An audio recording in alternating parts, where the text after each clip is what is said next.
Welcome to Moments with Marianne. I'm so delighted we're spending this time here today. We have just a very inspiring show coming right up with special guest Layne Dalfen, and she's here today to share with us her new books, Have a Great Dream, Decoding Your Dreams to Discover Your Full Potential. Now, Layne has been interpreting her own dreams and the dreams of her clients for years. Her own interests in dreams stem from her early experience in Freudian analysis, where dream work was the primary tool. Layne is often known, when she's doing dream analysis, of her compassionate and articulate dream analysis with an uncanny gift to describe your dreams and plan a course of action. So let's welcome to the show, Layne Dalfen. Hi, Marianne. Thank you for inviting me. It's actually a double book set. It is a double book set. Okay. Well, that is fabulous. Well, how great we get to talk about that, because it's all about dreams today. And my goodness, so I've got to ask you, what started you on this path? Well, what started me on the path was, today I'm 66, and just after I turned 21, I gave birth to my first of 4 daughters who was born with Down syndrome. And not so long after, understandably, I became depressed and was very fortunate to end up in the office of a brilliant Freudian psychoanalyst here in Montreal, who actually originated from New York. And in my early 20s, I wasn't so well able to articulate my feelings, but I'm a dreamer, and I've always been a person with great dream recall, and I used to walk into the sessions with the doctor, always with a dream. So that was the first place I learned that we are problem solving in our dreams, and my introduction to Freud happened because I experienced him before I studied him. And so I can give you just an overview about where I'm coming from when it comes to dreams, and why I got this idea about the problem solving, which I discovered in psychoanalysis 45 years ago. And so the most important thing that I can tell you today is that the dream is the conversation that you're having with yourself concerning a very specific current issue that you are attempting to problem solve. And it's something that's going on this week. I'm talking about the first level. And the unbelievable news I have is that the dreams reveal solutions to the problems, and understanding the language, which is what I teach, the language of metaphor. It puts you in a very powerful, comfortable, flexible position in how you decide you want to react to a person or a situation in your life this week. Because what happens is we get over-exercised or overdeveloped in certain aspects of our personality and under-exercised in others. And so you get your knee-jerk reaction. Like if someone aggravates you, some people always clam up as a response. And other people, if they're aggravated, always speak out or scream out. And so it's our knee-jerk reaction. And the only problem about knee-jerk reactions is they don't always fit the current situation. And your dreams present all these different character traits and actions and possibilities that happen while you're discussing today's situation with yourself. Well, and I think that's so important, because a lot of times when people get dreams, and I love, you talk about how you believe all dreams are great, even nightmares, and it's interesting because when people get nightmares, they think, oh, it's like the end of the world, or stuff is not. No, a nightmare is a very, very healthy thing to happen, because we are self-regulating organisms. And so whatever it is that we are underreacting to in our waking life, the dream is going to overreact. And that's the nightmare or the recurring dream. If I could just give you a quick example, I think it'll all start to make sense. Of course. And so when we come into the world, we come in whole. We have a plethora of possibility. We could be selfish, giving, shy, assertive. You could be a hero, a chicken, an initiator, a receiver, a comedian, a serious person. So we come in with everything, and the people that bring us up teach us that it's better to be one way than another way. So for example, if you are brought up in a home with siblings, you probably get the message that it's not okay to be selfish, because you hear things from your parents like, go share your toys with your brother, go look after your sister. So the general message is that you should be doing for, not taking from, you see? And conversely, if you're brought up as an only child, you don't have to share your parents' attention. You don't have to share your toys. And you learn to become more comfortable with doing things for yourself. So I know this fellow not that long ago. It's a one-picture dream. I happen to love one-picture dreams because they say so much. And he's climbing up a huge ladder, and the higher he climbs, there's papers everywhere, piling up on top of both sides of the ladder and across the area where he's trying to take steps. And he looks up and sees the guy that he was his roommate in college. And so the dream turned out to be about the fact that he had all these papers all over his desk. That's what the dream was about.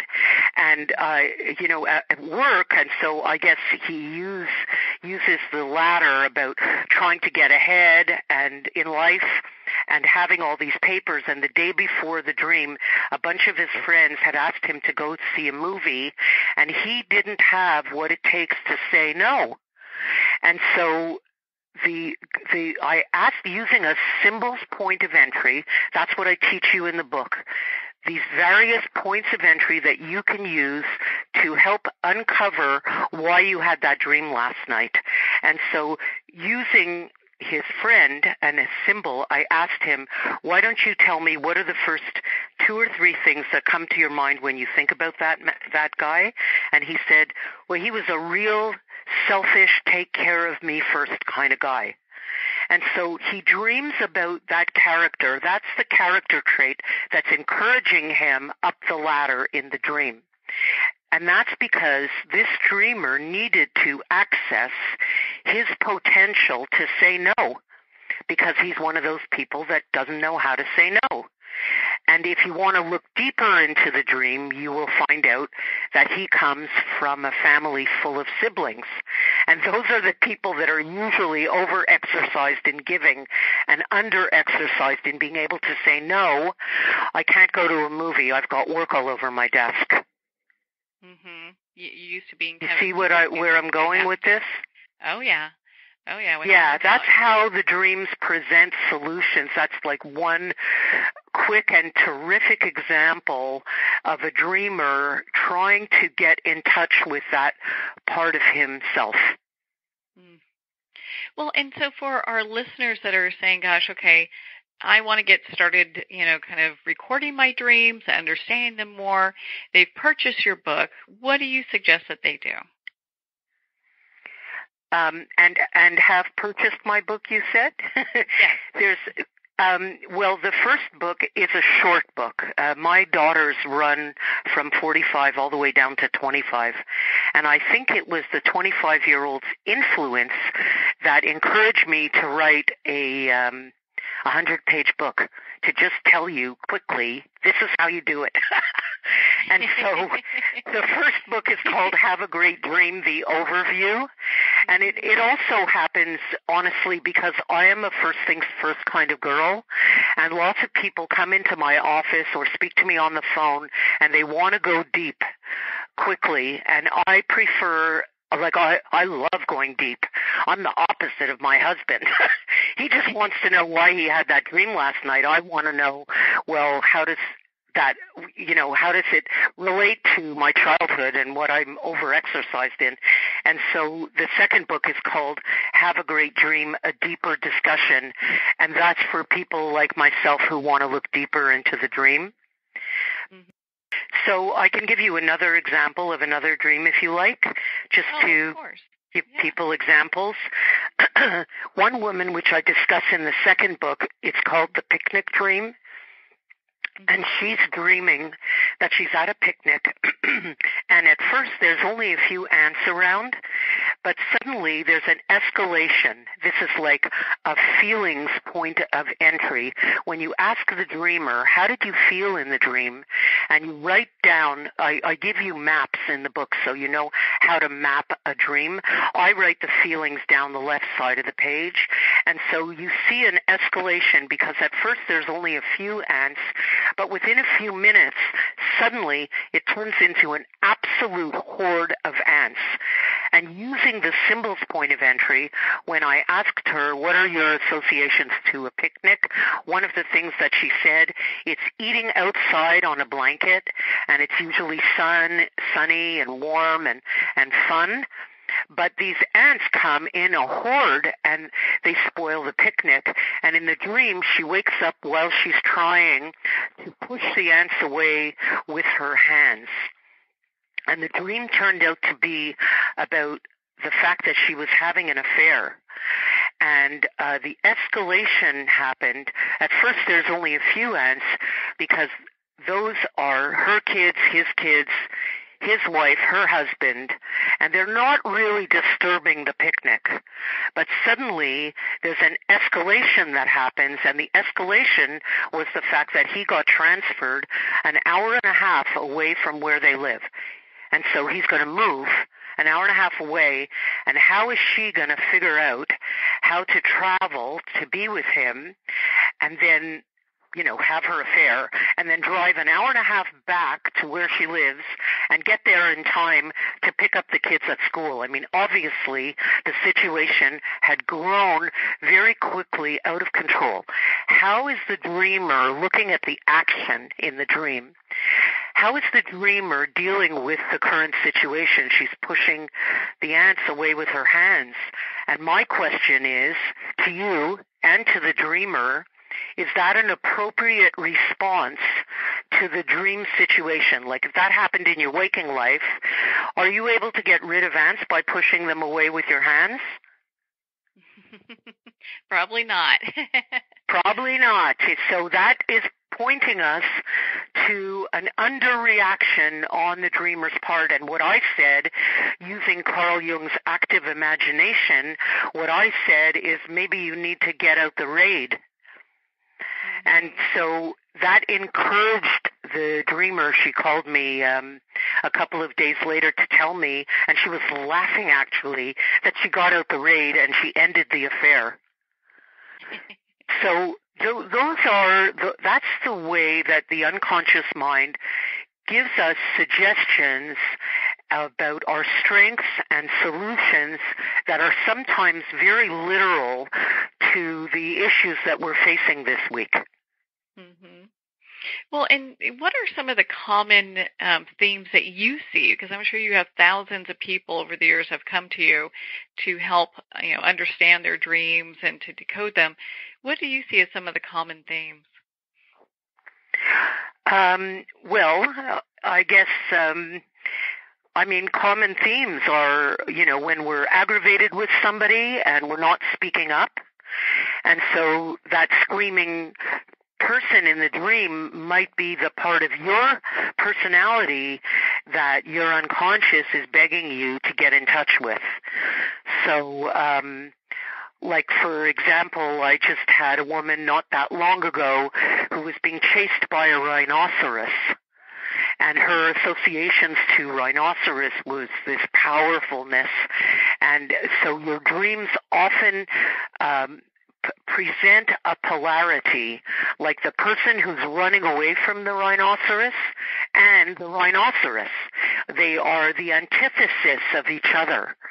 And so Robbie Bosnack, I'm just thinking about Robbie, who's a good friend and a real serious Jungian analyst, always talks about the part of the dream that frightens you the most, or that you are the most uncomfortable with, or that you hate the most. That's the part of the dream that you want to reach closer to, because that's the part that your unconscious mind is asking you to exercise or giving you an opportunity to exercise. And by the way, change is, I'm here to tell you that change is possible. I'm not saying it's easy, but change is exactly like working out in a gym, working some muscles that you haven't worked before.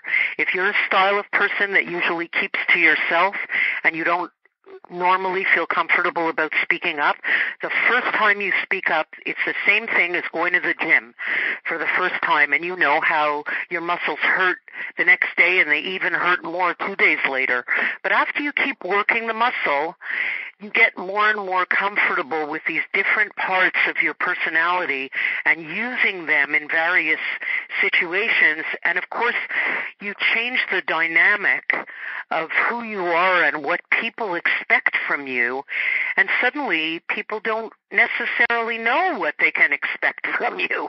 And it really helps not being taken advantage of in certain situations. Well, I can see where that would be extremely helpful. I know in your book you also talk about making a dream map. So what is that, and why would it be important for us to make one? Well, when a dreamer is talking, I am writing like a maniac. And the reason that a map is important is because you're walking around with every single memory and association that you have ever had since you're born. And it's all there in your unconscious mind, or I call it a database, or for those of us that are over 50, it's called a filing cabinet. And when you're trying to say something to yourself, the filing cabinet or database opens up, and every association or memory that you have that connects, that links you, literally links you, it's so sophisticated, to a person, place, or event that makes you feel the same way as you're feeling this week in this situation. So you cannot tell anybody else what their dream is about. And all those dictionaries out there, they are the reason why I wrote these books, because I want to teach you the interview method. And what happens with the map is you don't want to step on somebody else's dream with your projections that are based on your memories and associations. The reason I write like a maniac when the dreamer's talking is because I want to capture their language, not my language. And so, the points of entry are like the feelings, which I put down the left side of the page, asking the dreamer, how did you feel in the dream? And then it's like a dance. You come outside the dream. What do you think is going on in your life this week that's making you feel in a similar way? You've heard me already on this discussion talking about a symbols point of entry, where the guy going up the ladder, and I'm asking him for a couple of associations that he has to his college roommate. Then there's the action in the dream, which you saw in the picnic dream, in how the dreamer, her action is inappropriate to the situation with the ants, and it is reflecting her inappropriate response to her waking life situation about the affair. She's not taking action that's going to be effective. And so sometimes it's the plot. Like years ago, my daughter dreamt she had 3 weeks to live. And in the dream, she knows I'm a take care of it kind of person, so she went looking for me in the dream to help save her, and I wasn't able to save her, and the dream turned out to be about the fact that her exams were 3 weeks away, and she did feel like she was going to die. If you speak like that, if you say, I was so embarrassed, I thought I was going to die, or my exams are 3 weeks away, I'm dying. I mean, if you talk like that, then the language you speak very often comes in the form of a metaphor in the dream, because that's another point of entry, is play on words and puns. Like the woman who said, there were snakes all over the floor, I couldn't put my foot down. And listen listening to the language of the dreamer, I said, why? Who are you having trouble putting your foot down with? And it was her husband. He was the snake. so so that's those are points of entry, and that's the reason why I make a map. Because to uncover why you had that dream, it's very easy when you're listening to the language of the dreamer, like the one with my daughter dreaming that she's going to die and I can't help her. She's correct, because of course I couldn't help her study. Like she had to do the work herself. And that's what the dream got her in touch with, that Mommy's not going to save your life here. You're actually going to have to do the work yourself. and I know you talk about this in the book, about how there are patterns in our dreams and to recognize them. And do all dreams that we have connect and have patterns, or is it just that we need to learn how to see those better? We need to learn how to see those better, like the one I just gave you, the example I just gave you about my daughter. That was more about the plot, which we used to do in English class, you'll remember, when the teacher was asking you to read a story or a poem and talk about the story behind the story. And I love looking at the plot of a dream, because sometimes that's when you see it. You see the mirror happening there, and so once you get used to it, it's not rocket science, by the way. It's not that difficult to do, and sometimes the images are very literal, very straightforward. Sometimes you have to think more about it, like one of my points of entry for solution getting is taking the dream out to waking life, like we did with the picnic dream, to ask the dreamer, is that an appropriate response if that happened to you in your waking life? Would it be effective? So sometimes you do it like that. I mean, Elias Howe, who invented the sewing machine, he couldn't figure out what to do with the needle. He was so close, but couldn't figure out what to do about the needle, and he dreamt that he was captured by lance-carrying cannibals who stuck him in a pot of boiling water. And in the dream, every time he tried to get out of the pot, they would gather around him and push him back into the water to stop him from getting out. And when he looked down at the spears in the dream, he saw that at the tip of every spear there was a hole. And when he woke up in the morning, he realized that he shouldn't be putting the hole in the needle at the top. It should be at the bottom of the needle, and the sewing machine was invented. So sometimes the pictures in the dream give you a really direct solution to the issue. And sometimes it's like the picnic dream, where you want to take it out into waking life.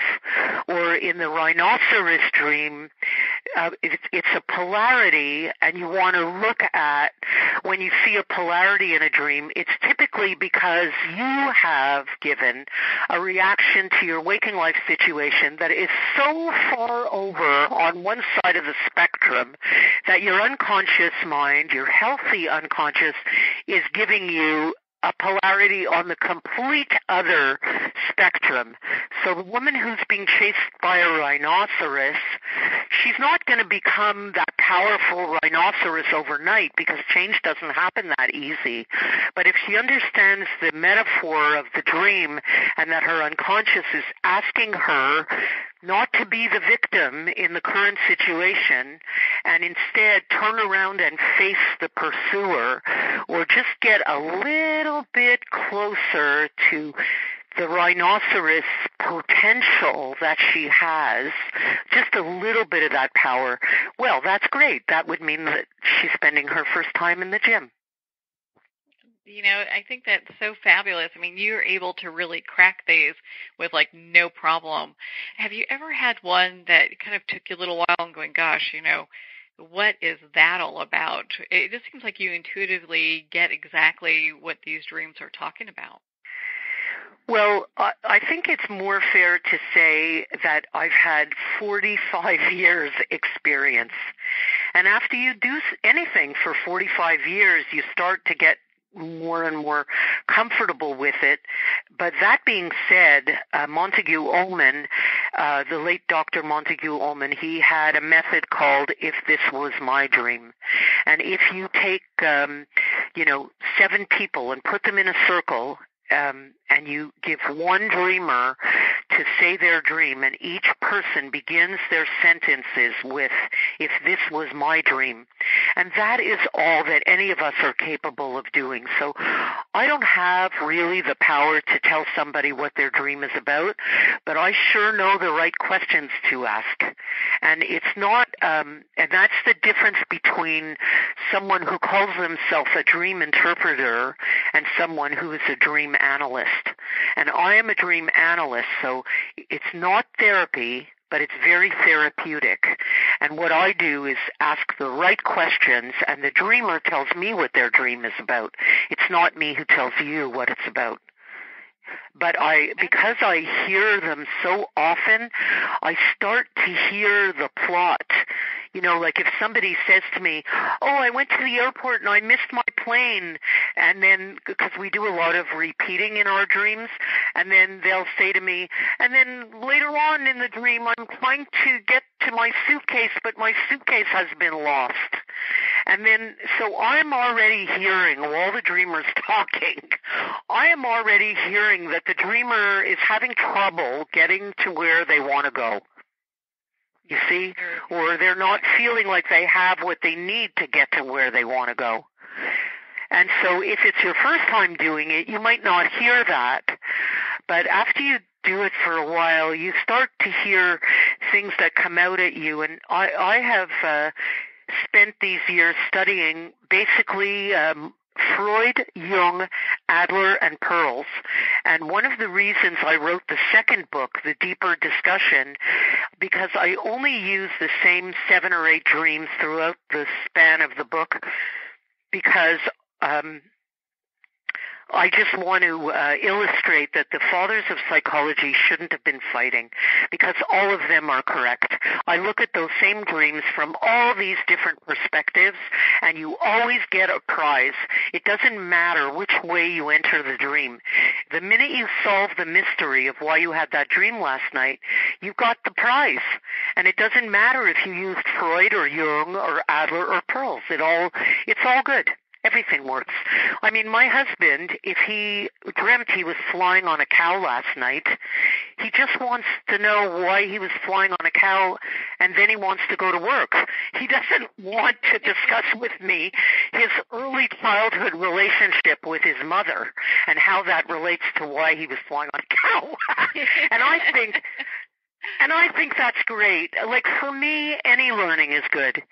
And if you just don't, if you go to work and you don't think you're a weirdo because you were flying on a cow last night, and at least now you've made some sense out of it, well, bravo for you. And if you're somebody like me or my daughters who want to dig deep, well, good luck to you. That's also good. It's all good. I think when you find out why you're behaving today and where it comes from, which is more what I talk about in the second book, I think once you do that, you really give yourself the opportunity to step away from always being who your parents told you were, and much more about who you think you are. It's like, I don't even play golf, but in the book I call it, I want to play a different game on the back nine, because I played it my parents' way for the first 40 years, and for the second 40 years, I want to do it my way for the back nine. Hey, isn't that great? Instead of living by, someone else's belief system, we can, determine how we're going to show up in this world. And your book is such a great resource for that. I have to ask, can this be used also to help predict the future or identify if people are sick? It happens all the time. And it's not my personal area of expertise, because I am Mrs. Problem Solver, and I'm always looking for the problem-solving aspect of the dreams. And that does not mean that we are not multitasking. one thing I have learned for sure, is that we are so sophisticated. It absolutely blows me away. It excites me the same today as it did 45 years ago. But, so if I'm dreaming, for example, if I'm dreaming about my late father during a week where I have to go out of town to speak, it's on a psychological point of view, I would say that is my unconscious mind tapping into my male business side. That's the part of my personality that knows how to get on the plane and go away from the kids and the grandchildren and my husband and take care of business. But how do you and I know that my father is not also visiting me? We don't, and he probably is, because I'm a very spiritual kind of person, so I never argue with stuff like that. And the day my mother passed away, and that I had a dream that night that she was sitting on a bed and she, was telling me, and the sore that she had on her back in the dream, it's gone. And she's telling me, we're all moving in the same direction, Layne. Don't feel bad. I'm fine where I am. And, those kind of messages, I could say psychologically, I was making myself feel better. And that my mother, nurturing part of myself, that's who came into the dream. And I do believe that, but you are never going to convince me that also wasn't my mom giving me a message from not so far beyond. Oh, yeah, without a doubt. I've had people who I've been close with that have come to visit me, and pets, and so after they've passed. So I understand, it's interesting when we get those little telltale signs that they've been here. I love it. I love when that happens, but it's like, for me, it's an off-the-record thing because there's a lot of dream workers out there, and many of us are part of the International Association for the Study of Dreams.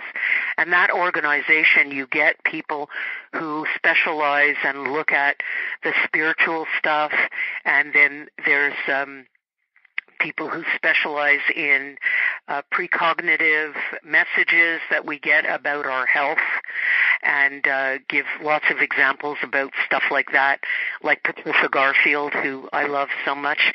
And I wrote a chapter in book 2, which I actually wrote that book 18 years ago, believe it or not. And it's a second edition now with the title Have a Great Dream. But I included a new chapter this time that has a lot of Patricia Garfield in it, and it talks about healing dreams, spiritual dreams and healing dreams, where you'll find some examples of people who dream that something's wrong and something is. Yeah. And then they're able to move. And I'll just leave you with, I was brought up by a European dad, and my mom wasn't European, but she was brought up by Europeans herself. So the message in my house was, don't open up your big mouth. So I learned to become under-invested in speaking up and over-invested in shutting up. And some years ago, like when I was 40, it's 26 years ago, I was studying at the Alfred Adler Institute, and I started having a series of dreams where I'm walking around on my knees. And I'll just tell you quickly that one of the ones closer to the end before I solved the puzzle was that I was at a university in Asheville, North Carolina, and I was having trouble standing up because I was walking around on my knees and it started to snow and I couldn't get up a staircase, and said to my husband in the morning, I couldn't stand up, and he said, why? Who are you having trouble standing up to? And so, and I said, okay, go to work now. Because that's kind of what it feels like when you get hit with the truth. Like you know when someone has found your dream or when you hit on the truth. And so my kneeling dreams were a discussion with myself about standing up for myself. But at the same time, about 2 weeks after I had that series of dreams, my kneecap dislocated. So that's what I mean. It got me in touch with the fact that I was having trouble standing up to my brother about a situation. It links me back to the place where I first learned not to stand up for myself, in my childhood with my parents, and there's no blame there, by the way. I mean, my parents, there's no parent that I know of that wakes up in the morning and says, how could I screw up my kid today? I mean, this is not how we wake up, but all of us are a product of our environment and our childhood, and all of us are only doing our best. But if you understand where your stuff comes from, then it's easier to make different decisions about how you were brought up as an adult today and set to the business of changing what you don't think fit. Yeah. And at the same time, simultaneously, my unconscious mind was realizing that my knee was getting weak. And so it used an image that was also precognitive at the same time. And brought it all together. Well, gosh, Layne, I mean, we could talk for hours on this topic. You really know your stuff when it comes to dreams and dream interpretation. Where can our listeners connect with you and be part of your community? You can find me at haveagreatdream.com, same name as the books, and any day now. Anyway, just to tell you that both books are called Have a Great Dream. Perfect. Well, we have book number 1 and book number 2 here, so people can check those out. Layne, thank you so much for taking the time to be on the show with us here today. Marianne, you're a doll. Thank you so much for having me. Well, thank you so much, Layne. It has been such a pleasure to spend this time with you and, of course, to talk about your 2 new books, Have a Great Dream. Again, you can visit Layne's website at haveagreatdream.com, where you can learn more about dream analysis and also get in touch with her personally. Well, we're at the end of our time today. I would like to thank everyone for tuning in. You've been listening to Moments with Marianne. And remember, make every moment count.